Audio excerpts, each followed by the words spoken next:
umrisi hadaresu atillen babaqiya riski ballosi kamne ibada fiya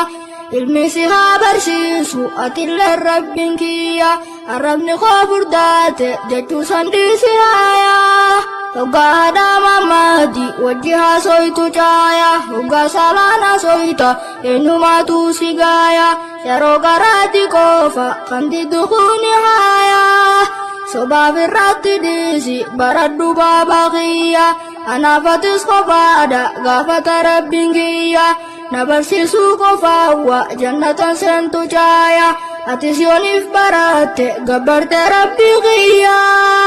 Rabbin suma rahmata milkoine babaqiya umritan telali ini osonif kabdu fayya kitaba gefuradu kharashe kota biya umritan telali ini osonif kabdu fayya kitaba gefuradu kharashe kota biya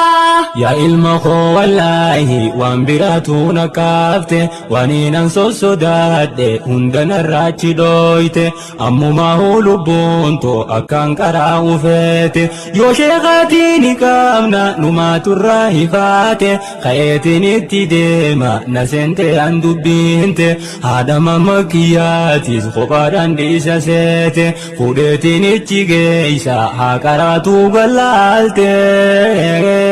yaro ati kobodan fite isinis fite ati duranu shekha nuhunda shekangote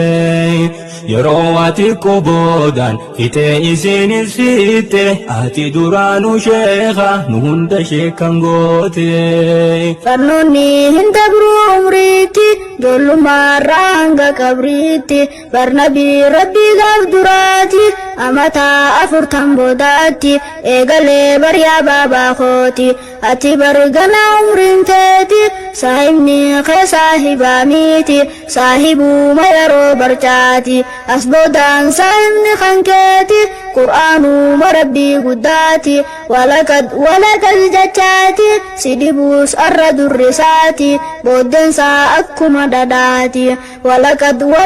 jachati Sidibus arra durrisati Bodensa akkuma dadati